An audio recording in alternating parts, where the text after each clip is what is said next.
자, 이번 시간에는요, 제한 능력자의 상대방 보호 제도입니다. 86페이지죠. 제한 능력자하고 거래한 상대방. 그렇죠?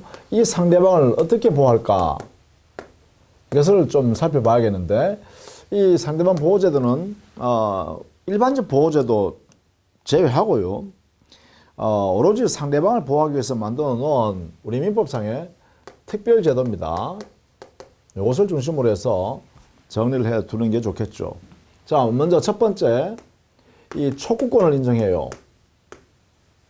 보통 최고권이라 그러기도 합니다. 촉구권, 최고권. 무엇을 최고, 무엇을 촉구하느냐 하면 상대방이 제한 능력자 쪽에다가 여기 제한 능력자 그리고 제한 능력자에게서는 법정 대리인이 존재하죠. 법정 대리인 이들에게 촉구를 합니다. 채굴을 합니다. 무엇을 추인할 거야 말 거야 이것을 촉구하는 권리입니다. 그래서 여기에 촉구의 대상은요 추인 여부에 대한 촉구입니다. 추인이란 것은 여기 원칙적으로 추인이란 것은 여기서는 취소권을 포기할 거냐 이것을 말하네요. 이게 추인 여부에 관한 문제예요. 즉 상대방이 제한 능력자 쪽에다가 취소할 거냐 거래한 내용을 아니면 추인할 거냐 취소권을 포기해서 거래인을 유효할 거냐 이것을 물어보는 것을 말합니다. 자, 그래서 이 촉구권 행사는 이 요건이 중요해요. 요건. 이것을 여러분이 이해를 해 두시라. 촉구권 행사의 요건. 자, 이 요건은요 촉구의 상대방이 나눈다는 거예요. 크게 나누면 두 개, 아주 상세하게 하면 세 개입니다. 뭐냐면 첫 번째, 만약에 제한 능력자가 거래 행위를 하고 난 뒤에 그 제한 능력자가 되어 있을 때, 자, 능력자 됐을 때, 이때는 제한 능력자 된 그 사람한테 당신 추인할 거야 말 거야 이렇게 물어볼 수 있다는 거죠. 이렇게. 그런데 만약에 능력자가 되지 않았다면 그러면 제한 능력자가 취소한다, 추인한다. 자, 취소는 제한 능력자가 할 수 있지만 추인은 제한 능력자가 바로 못합니다. 나 취소권 포기할게요 이 말 못한단 말이에요. 그러니까 여기 때는 능력자가 되기 전이라면 그때는 법정 대리인한테 추인해 줄래요 말래요 이렇게 물어보는 거예요. 즉 취소권 포기할래요 말래요. 자, 이렇게 했는데 물론 여기에 이제 법정 대리인에는 두 가지 형태가 있습니다.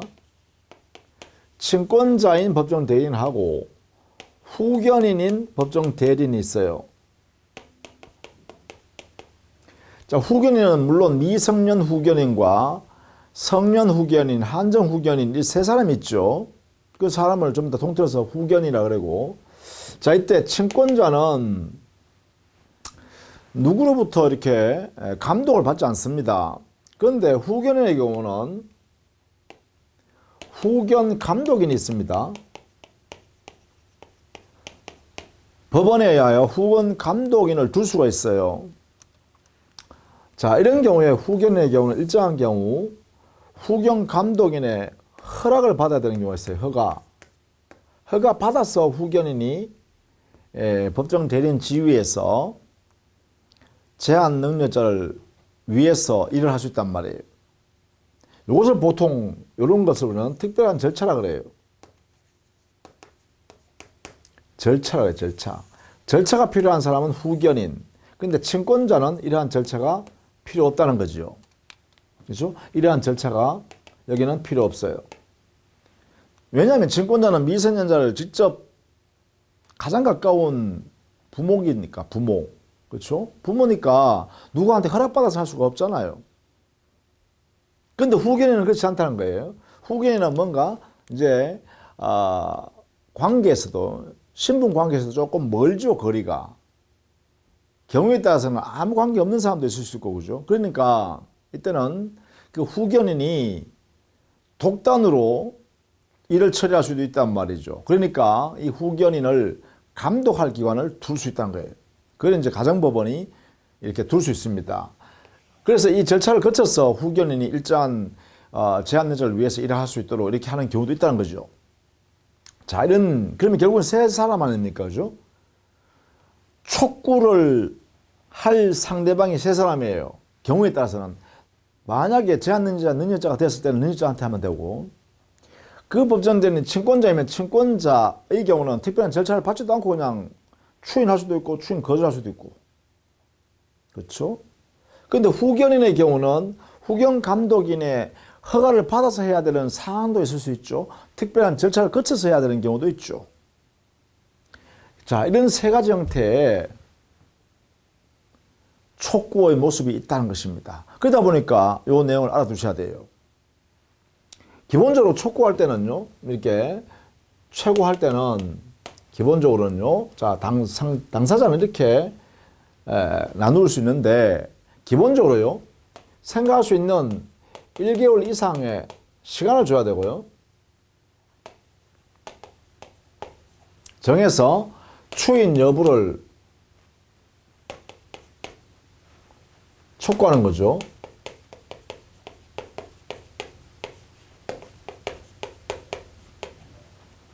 그죠? 자, 여기에 반드시 1개월 이상을 또 정해야 돼요. 반드시 1개월 이상. 이것은 뭐라 하냐면 숙려기간, 생각할 수 있는 기간이란 거예요. 그죠? 상대방한테, 여기 있는 이 사람들이요, 이 사람들한테 생각할 수 있는 시간을 줘야죠. 저 취소권을 포기해서, 즉 다른 말로 하면 추인을 해서 이 거래 관계를 유효로 할 거냐를 생각해 봐야겠죠. 그래서 숙려기간 반드시 여기에 1개월 이상을 둬야 합니다. 반드시요. 취소 대상인 법령을 딱 지정해서 이 취소 행위 할 수 있는데 추인하랍니까? 어떻게 하랍니까? 이렇게 생각 시간 한 1개월 줄게요. 생각해 보시고 대답해 주세요. 이렇게 할 수 있다는 거죠. 자, 그런데 만약에 이게 능력자가 된 상태에서 이 사람은 추인을 이렇게 했는데 이 능력자가 아무런 말을 바라지 않으면, 이 기간이 지났음에도 불구하고 아무런 의사를 바라지 않으면 되겠죠.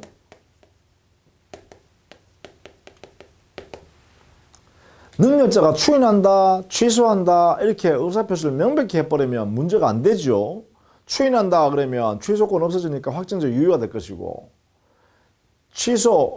추인 못하는 거나 취소할게요 이렇게 해버리면 소급에서 무효가 되어버리니까 그에 따라서 뭐 돌려주고 돌려받고 하면 되죠. 근데 1개월이 지났는데도 불구하고 만약에 능력자가 된 그 당사자가 아무런 대답을 하지 않는다, 그렇게 하면 어떻게 하죠? 그때는 우리 법에서 일정한 효과를 부여해 줍니다. 이때는요, 이 능력자가 추인한 것으로 간주해 버립니다. 추인한 것으로 본다, 이렇게 해요. 즉 다른 말로 하면 취소권을 포기한 것으로 봐서 유효한 거래행위다 이렇게 확정해 버리라는 거죠. 이렇게. 이게 촉구권의 효과네요. 근데 만약에 여기에요, 친권자에 대해서 여기에 추인했다면 어떻게 될까? 추인 여부를 촉구했다는 거죠. 친권자인 법정 대리인한테 했을 때, 즉 특별한 절차를 밟지 않아도 추인한다, 추인 못하겠다 이런 의사표시를 명백히 할 수 있는 법정 대리인인 친권자 같은 이런 사람일 때는 역시 마찬가지, 여기도 역시 친권자가 인정하겠다, 인정하지 않겠다 이렇게 하면 거기에 따라서 법률 효과를 부여해 주면 됩니다. 근데 문제도 여기서 마찬가지 이거 아니겠어요, 그죠? 촉구했음에도 불구하고 친권자가, 즉 특별한 절차를 밟지 않아도 의사표시할 수 있는, 추인 여부를 대답할 수 있는 친권자 같은 법정 대리인이 아무런 의사표시를 바라지 않으면 이때는 어떻게 할까요? 여기도 역시 법효과를 우리 민법이 정해줘야겠죠. 여기도 어떻게 하냐? 추인한 것으로 간주해버립니다. 이렇게요. 그래서 어떻게 하냐? 유효가 되겠죠? 추인으로 간주했으니까. 취소권을 포기했으니까 당해 법령인은 유효한 행위다라고 확정해버린다. 이렇게요. 이렇게. 근데 문제는 이거예요. 특별한 절차를 거쳐서 추인 여부를 표시해야 되는 법정 대리인의 경우는 그 대표적인 게 후견인 같은 사람들입니다. 자, 이런 사람한테 만약에 이렇게 촉구를 했습니다. 추인 여부를 대답해 달라고. 그런데도 불구하고 마찬가지 아니겠어요? 그 촉구를 받은 후견인 같은 특별 절차를 거쳐야 되는 법정 대리인의 경우는 이때는 어떻게 할까요? 아무 말하지 않았다라고 하면 여기도 역시 마찬가지 법 규정에서 민법에서 법효과를 줍니다. 이때는 취소한 것으로 본다. 이렇게 해놨습니다. 그럼 취소한 걸 보니까 어떻게 돼요? 소급해서 무효가 되겠죠. 무효로 확정해버린다. 이렇게 한다는 거죠. 이렇게. 자, 이렇게 우리 민법이 촉구권 행사에 대해서는 이렇게 상세하게 정리해 두었습니다. 여기에 이 바라지 아니하면이라는 이 말의 의미는 말을 발송하지 않아도 효과를 발생시켜버리죠. 그래서 이것을 우리는 일명 발신주의가 적용된다 이렇게 표현합니다. 발하지 않아도 법효과를 이렇게 부여해 주니까 발신주의가 적용된다 이렇게 표현합니다. 이런 내용들을 알아두셔야겠습니다. 이런 내용들을. 자, 이것이 촉구권입니다. 촉구권. 이 부분을 86페이지, 87페이지에 걸쳐서 정리해 두었으니까요. 반드시 이 민법 15조 이 내용은 잘 정리해 두셔야 됩니다. 물론 여기에요. 내용을 정리해 보면 권리 성질은 첫 번째 촉구하는 행위, 최고하는 행위인데요. 이 행위의 성질은 자 이렇게 해가지고 할까요? 이 행위는 의사의 통지로서 준 법률행위입니다. 행위의 성질은 이런 성질을 갖고 있어요. 이렇게 행위를 하게 되면 이 촉구 권리의 성질은 어떻게 되냐? 권리의 성질은 형성권입니다. 왜냐하면 촉구권을 행사했더니만 법효과가 어떻게 됐어요? 이렇게 했죠. 유효, 무효로 확정시키는 법 규정에서 발생하죠. 권리 의무 관계를 발생시키거나 권리 의무 관계 없던 걸로 확정시킨다. 형성시킨단 말이죠. 그래서 권리의 성질은 형성권이다. 촉구권의 성질은 형성권입니다. 이게 그죠? 자, 이때 촉구권을 행사하는 상대방은요. 이 촉구권을 행사하는 상대방은 여기에 있는 제한 능력자라는 사실을 거래행위 당시에 몰랐던, 알았던, 제한 없이 이러한 촉구권 행사가 가능하죠. 우리 민법에 아무런 제한을 두고 있지 않다는 것입니다. 그죠? 이러한 성격이 여기에 있다. 자, 요 내용이 굉장히 중요합니다. 우리 시험에 자주 나오는 영역이기도 해요. 이 촉구권 행사가요. 그래서 이 부분은 여러분이 꼭 이 내용들을 숙지해 두셔야 합니다. 반드시요. 자, 그 다음에는 두 번째, 상대방은 철회권 행사할 수 있습니다. 철회권. 이 철회권 행사할 수 있어요. 자, 먼저 이 철회권의 성질을 가만히 보면 철회권은 권리의 성질은 형성권입니다. 좀 이따 보겠습니다만 철회권 행사해버리면 무효인 것으로 확정되어 버리죠. 무효로 확정, 형성시키는 작용을 합니다. 그래서 그렇습니다. 그리고 철회의 성질은, 철회는 상대방 있는 단독행위입니다. 그래서 반드시 의사표시로서 행사합니다. 그리고 그 상대방한테 해야 되죠. 상대방한테. 그 상대방은 누구냐라고 하면 여기에 철회권은 그래요. 제한 능력자이어도 무방하고 법정 대리인한테도 무방합니다. 그래서 뭐 누구한테도 무방하죠. 그러면 이 철회의 효과는 이 상대방인 제한 능력자나 법정 대리인한테 도달하면 효력이 발생합니다. 이 무효라는 효력이 발생한다는 것이죠. 이것이 지금 철회권의 기본적인 모습입니다. 그러면 철회권은 어떻게 행사하느냐? 요건요. 보면 요건 첫 번째, 철회권은 상대방이 계약 당시에 말이죠. 제한 능력자는 사실을 몰랐어야 합니다. 그 다음 두 번째, 이 철회권은 제한 능력자 측에서 추인하기 전까지만 행사할 수 있습니다.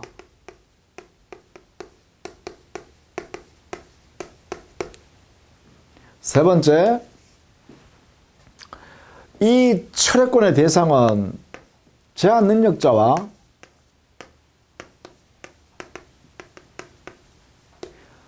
계약을 했을 때 경우에만 적용합니다. 계약이요, 계약. 자, 요것도 중요하죠. 즉, 제한 능력자와 상대방이 계약을 체결한 경우에 이 계약에 대해서 철회한다라는 것입니다. 이렇게. 이런 제한 하에 철회권을 행사합니다. 물론 이때는 네 번째 의사표시해야죠. 누구한테? 제한 능력자나 아니면 법정 대리인한테 에게 의사표시로서 하는 거죠. 나 계약 안 해. 이렇게요. 이렇게 행사하는 거죠. 이렇게 행사하면 효과가 어떻게 될까요? 효과는 계약을 철회했기 때문에 그 계약의 효력은 발생할 수 없죠. 무효인 것으로 확정시켜 버립니다. 뭐 이런 내용이죠. 이게 철회권 행사입니다. 자, 이 철회권 행사도 역시 이 요건을 잘 봐두셔야겠습니다. 자, 그 다음에 거절권이죠. 세 번째, 거절권 행사할 수 있습니다. 거절권. 자, 이때 거절의 행위는 의사의 통지로서요 준법률행위에 해당됩니다. 이때 이 거절권을 행사하는 권리의 성질은 형성권입니다. 왜냐하면 거절하면 무효로 확정되기 때문에 그렇습니다. 자, 이때 그러면 거절권 행사 요건을 보시면요. 요건은 첫 번째. 자, 상대방은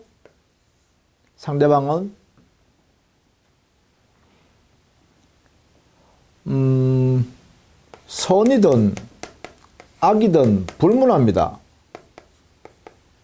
즉, 제한 능력자의 단독 행위에 대해서 제한 능력자는 사실 몰랐던, 알았던 관계없이 거절권 행사는 가능하다라는 것입니다. 두 번째, 이것은 분명히요, 제한 능력자의 단독 행위에 대해서만 적용합니다. 우리 민법 규정에 이렇게 만들어 놨다는 거예요.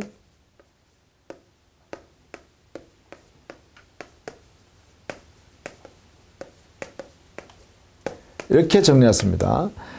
제한 능력자의 단독 행위에 대해서 거절권 행사하는 거죠. 만약에 계약에 관해서는 그때는 뭐를 행사한다?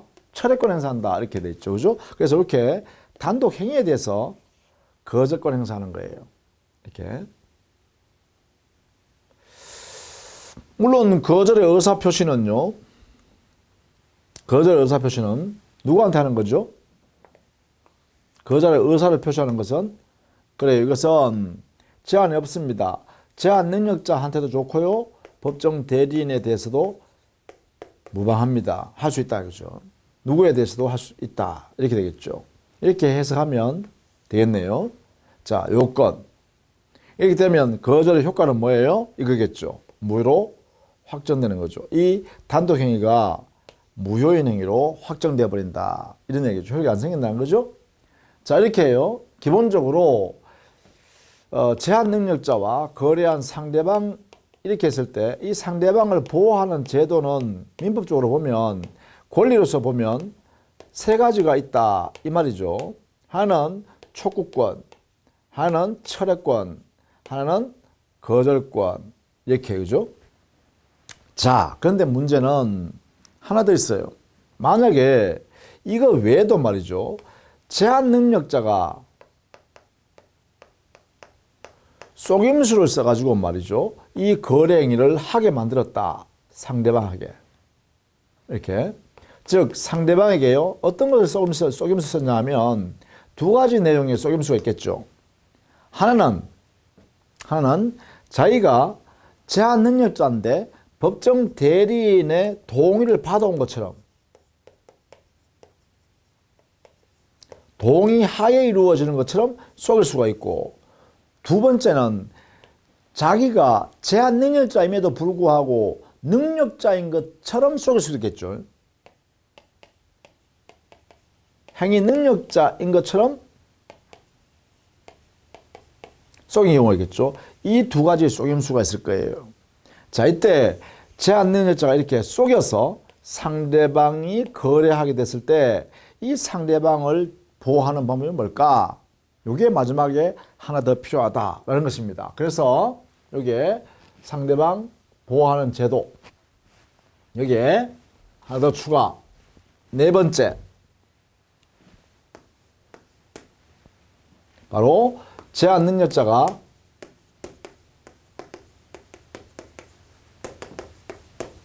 속임수 옛날에는 이걸 사수라고 했어요. 한자용어로 사술, 속임수를 사용한 경우 이때에 관해서 이제 여러분 정리를 좀 해둘 필요가 있습니다. 자, 이것은 여러분 교재 88페이지 이하에 정리되어 있어요. 여기 보면 4번에 취소권 배제 법리다 해놨죠. 자, 이때 제한 능력자는 거래행위에 대해서 취소권을 가지고 있는데 이 취소권을 배제를 시킴으로써 상대방을 보호하겠다라는 것이죠. 이것을 상대방 보호하는 방법으로 이렇게 채택했다는 거예요. 즉, 제한 능력자는 상대방과 거래한 행위를 제한 능력자 스스로 취소한다는 것을 못한다는 거죠. 이때 제한 능력자만 취소할 수 없다는 것이 아니라 법정 대리인도 취소권이 배제돼 버립니다. 그래서 결국은 이 거래 행위는 확정적으로 유효가 돼 버리는 거죠. 자, 그러면 여기에 좀 전에 제가 설명했듯이 제한 능력자가 이 속임수를 한 것이요. 첫 번째, 자기가 능력자인 것처럼 속여서 상대방이 거기에 속은 상태에서 제한 능력자인 것을 모르고 거래했다. 여기에요. 제한 능력자가 능력자로 사수를 쓴 경우죠. 그래서 이 상대방은요, 능력자로 인식한 거죠. 착오해야 되죠. 그래서 거래 행위를 이렇게 했다라는 것이죠. 자, 이런 경우에는 아예 이 제한능력자 모두에게는 취소권을 배제시켜 버립니다. 그러니까 제한능력자는 누구예요? 미성년자, 피성년 후견인, 피한정 후견인 모두 취소권을 가질 수가 없다. 이렇게 하는 거죠. 자, 이게 중요한 것은 능력자로 쏘였을 때입니다. 그래서 그것 때문에 착오에 빠져서 진짜 능력자인 줄로 믿고 상대방이 거래를 했어야 된다. 이 말이죠. 의미가 이런 뜻입니다. 그런데 말이죠. 두 번째, 이 제한 능력자가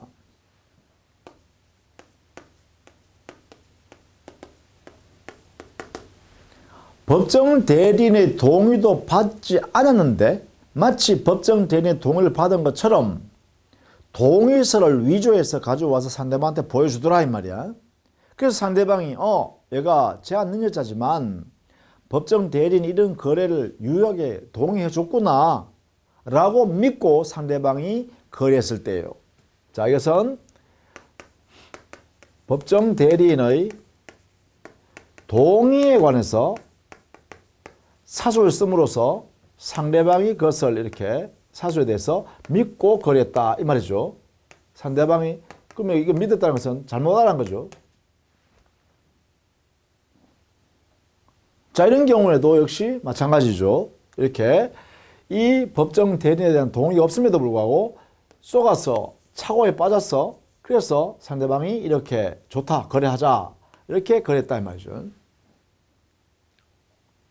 자, 이런 경우도 역시 우리 민법에서는 여기에 있는 제한 능력자에게는 취소권을 배제하자 이런 이야기입니다. 그런데 문제는요, 여기에 중요한 게 하나 있어요. 제한 능력자라는 것은 미성년자, 피성년 후견인, 피한정 후견인 이게 세 사람이 있는데 대표적으로죠. 그런데 이 피성년 후견인의 경우는 실질적으로 진짜로 법정 대리인의 동의를 받아서 왔더라도 취소권을 행사할 수 있죠.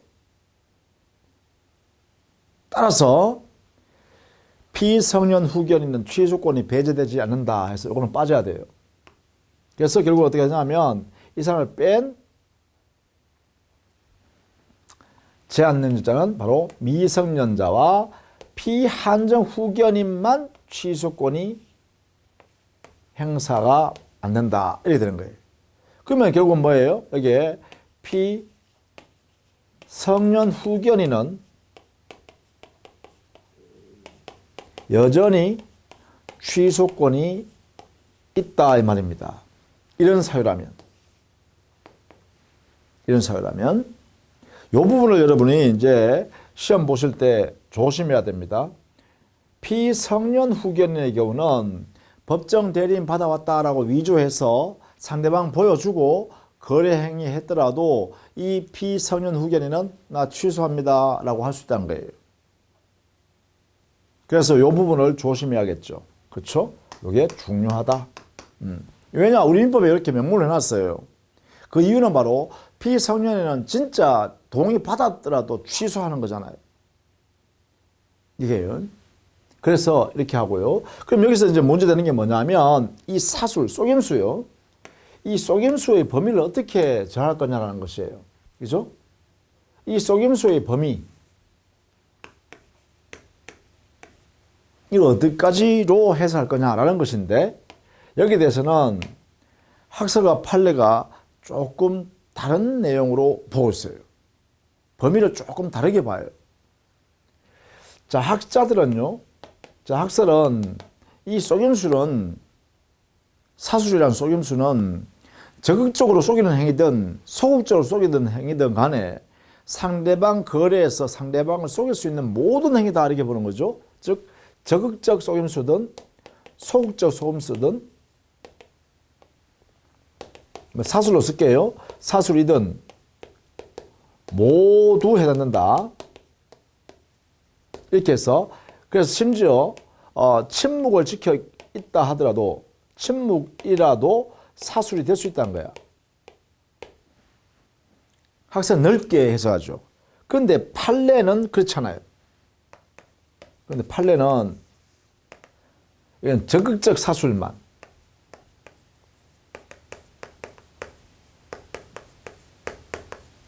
여기에 해당된다 이렇게 보는 거예요. 그래서 침묵이란 것은 여기에 사술에 해당되지 않는다는 거 보는 거죠. 이렇게. 자, 이렇게 사술의 범위, 속임수의 범위를 이렇게 학설과 판례가 범위에서는 조금 다르게 보기 때문에 이 부분도 역시 조심해서 공부를 해둬야 되는 부분이다. 이렇게 되겠죠. 그죠?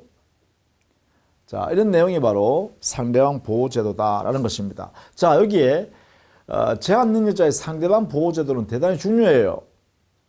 제한 능력자 형태하고 그 다음에 제한 능력자의 행위 능력 범위하고 또 제한 능력자가 행위하려고 그러면 어떻게 유효하게 할 수 있는가, 즉 동의받아야 된다는 이런 내용을 여러분 전제로 다 알고 있어야 되고 그 제한 능력자와 거래한 상대방도 보호할 필요가 있죠. 그래서 상대방을 어떻게 보호할 거냐라는 이 특별한 제도 4가지죠.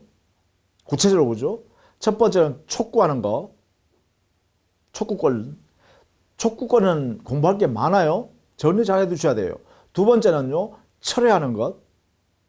계약에 대해서 하는 거죠. 세 번째는 거절하는 것. 이건 단독행위에 대해서 하는 거죠. 제한 능력자의 단독행위에 대해서 거절하는 겁니다. 그 다음 마지막 4번째는요, 제한 능력자가 속임수를 썼기 때문에 그 제한 능력자 쪽에다가 취소권 발생을 아예 저지해 버리는 거죠. 배제시켜 버리는 거죠. 그렇게 함으로써 거래행위 내용대로 그대로 인정함으로써 상대방을 보호하겠다는 것이죠. 그 각각의 내용들을 중요한 포인트는 절대로 놓치면 안 되겠다 이 말이죠. 이 4가지였습니다. 자, 이렇게 해서요. 4가지 요건을 잘 정리를 해 두시기를 부탁드립니다. 자, 다음 시간에는 주소에 관한 내용을 정리할까 합니다. 자, 고생하셨고요. 상대방 보호제도, 이것은 제한 능력자와 상대방 보호 같이 이렇게 엄쳐서 한목에 알아두시기를 부탁합니다. 자, 수고했습니다.